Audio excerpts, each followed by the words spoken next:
मैं सबसे पहले उत्तर प्रदेश की महान जनता को आभार व्यक्त करना चाहूँगा, जिन्होंने एक अहंकार को तोड़कर एक मजबूर सरकार बनाने का काम किया।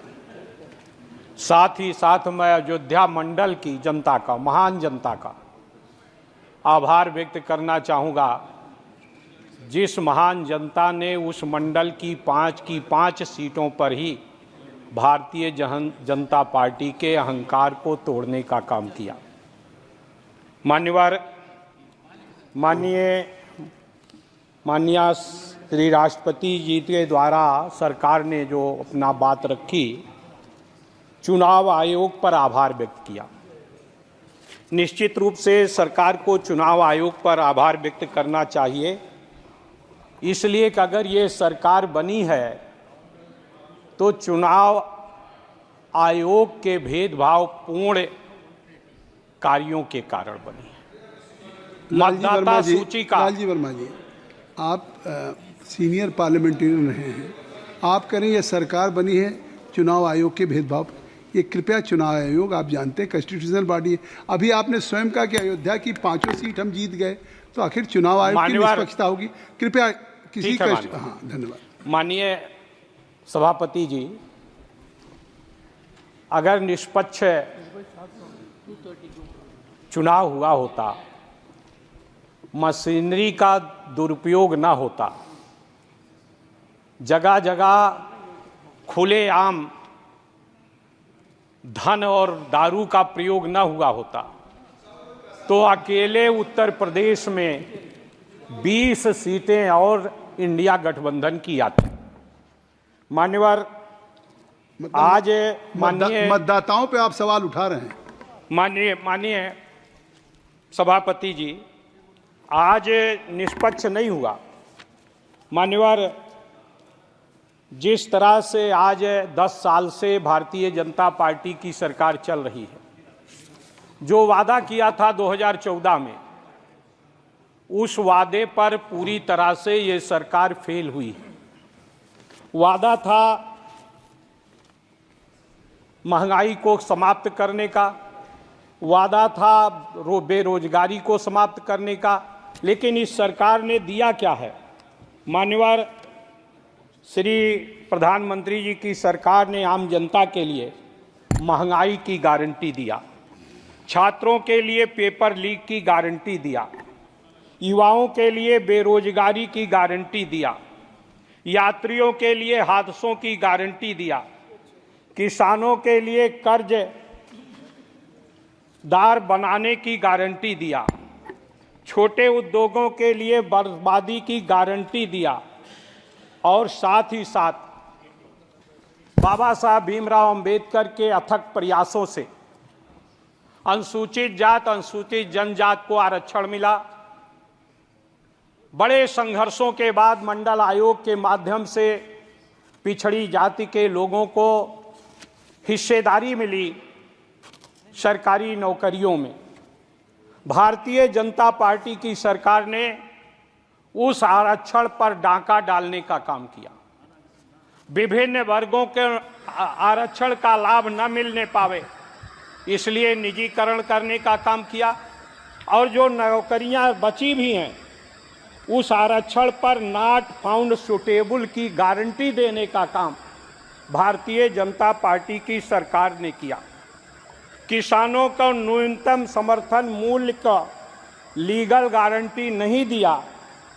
मान्यवर, माननीय अनुराग ठाकुर जी द्वारा लगभग 1 घंटे से ज़्यादा का समय लेकर धन्यवाद प्रस्ताव प्रस्तुत किया गया, लेकिन उनकी बात से ये झलक रहा था कि उनको मंत्री ना बनाए जाने की चिंता सता रही थी, और इसलिए बार बार पानी पीकर भी वो सरकार की तारीफ नहीं कर पा रहे। मान्यवर, आज जो आरक्षण है ओबीसी का, पूरी तरह से विभिन्न संस्थाओं में इस भारतीय जनता पार्टी की सरकार ने खत्म किया है। उत्तर प्रदेश में 34 विश्वविद्यालय हैं। 34 विश्वविद्यालयों में जो वाइस चांसलर बनते हैं, एक भी पीडीए के 1 या 2 हैं, बाकी एक भी नहीं है। इसी तरह से विभिन्न जिलों में चाहे जहां भी जो सरकारी अधिकारियों की पोस्टिंग होती है उसमें भी इन वर्गों की उपेक्षा की जाती है। मान्यवर, मैं आपके दृष्टांत में लाना चाहता हूं कि किस तरह से रिजर्वेशन के साथ अन्याय हो रहा है।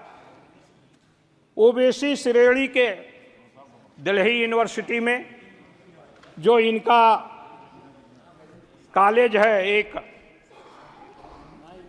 ओबीसी श्रेणी के लिए बुलाए गए भर्तियों की संख्या 377 थी और उसमें मान्यवर जो क्वालिफाइड थे और 377 लोगों के इंटरव्यू के बाद कुल विज्ञापित पद अनरिजर्व्ड 1, ओबीसी के लिए 1, ईडब्ल्यूएस के लिए 1 और ओबीसी का पद जो दिखाया गया 377 एलिजिबल थे और उसके बाद उसमें लिख दिया गया नॉट फाउंड सुटेबल, यानी 377 लोगों में से एक भी श्री राम कॉलेज में सुटेबल नहीं थे और उन्हीं विद्यालयों से पढ़े हुए, दिल्ली यूनिवर्सिटी से पढ़े हुए पीएचडी नेट क्वालिफाइड लोगों में से एक भी सुटेबल नहीं पाया। माननीय सदस्य, आपकी मेडिन स्पीच है लेकिन 9 सदस्यों की आपकी पार्टी बस मान्यवर 1-2 मिनट में खत्म, 1-2 मिनट में मान्यवर। इसी तरह से उत्तर प्रदेश में पीजीआई, एसजीपीजीआई है, बड़ी अच्छी संस्था है, वहां भी इंटरव्यू हुआ। 48 पद एससी ओबीसी के लिए रिजर्व थे। उस 48 पदों में से माइक्रोबायोलॉजी का एक पद था, एक अनुसूचित जात के लिए रिजर्व थी। केजीएमयू से पढ़ी हुई एक लड़की गई इंटरव्यू देने और उसको 15 मेडल, गोल्ड मेडल मिला था केजीएमयू में और उसके पद को नॉट फाउंड सुटेबल कर दिया गया, वो उसके लिए भी एलिजिबल नहीं थी। मान्यवर, इसी तरह से न्यूरोलॉजी में 2 पद थे, एक अनरिजर्व था, एक रिजर्व था ओबीसी के लिए। वहीं से पास आउट दोनों छात्र थे, 2-2 साल असिस्टेंट प्रोफेसर केजीएमयू में रहे। जो अनरिजर्व था उसका मेरिट नीचे थी, जो डीएम का प्रवेश परीक्षा थी उसमें वो जनरल सीट के लिए क्वालिफाइड हो गया, ओबीसी सीट के लिए नॉट फाउंड सुटेबल हो गया। इस तरह से मान्य, बस 1 मिनट के अंदर मैं खत्म कर रहा हूं, मैं अपनी मर्यादा को समझता हूं मान्यवर। इसी तरह से पूरे प्रदेश में, जिस तरह से पूरे देश और प्रदेश में आज अनुसूचित जात और पिछड़ी जात के लोगों के पदों के साथ जो उसमें एक्सपर्ट बनाए जाते हैं, 3 के 3 एक्सपर्ट वो सामान्य वर्ग के बना दिए जाते हैं, उसमें रिजर्वेशन नहीं है।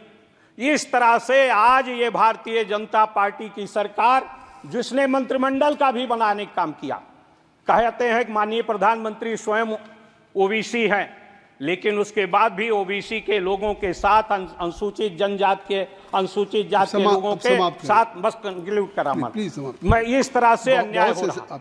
मान्यवर, मैं ध्यान दिलाना चाहता हूं, सरकार ने जो मंत्रिमंडल भी 30 लोगों का कैबिनेट मंत्री बनाया, उनके साथ भी ये हिस्सेदारी हमें देने का काम नहीं कर रहे हैं। अब आप इस तरह से पूरे प्रदेश में आज किसानों का जो समर्थन मूल्य है, कहा था किसान की आमदनी 2 गुना होगी, आमदनी तो दूनी नहीं होगी, कास्ट ऑफ प्रोडक्शन 2 गुना हो गया। माननीय वर्मा जी, मैं इन्हीं बातों के साथ मान्यवर, चूंकि आप बार-बार टोक रहे हैं मान्यवर, मुझे टोकना नहीं चाहिए, लेकिन इसलिए लेकिन मैं खुद ही दल पहली मेरी स्पीच थी, लेकिन मैं अपने 1 घंटे का समय सीमा में रहते हुए 10 सदस्य आपके नाम। ठीक है मान्यवर, मैं आपका बहुत बहुत आभारी हूं कि आपने मुझे बोलने का अवसर दिया। आज इस तरह से इस तरह का अन्याय हो रहा है, चाहे वो बुनकर हो, किसान हो, धन्यवाद, धन्यवाद। मैं इसके लिए मैं श्री पीपी चौधरी जी, धन्यवाद।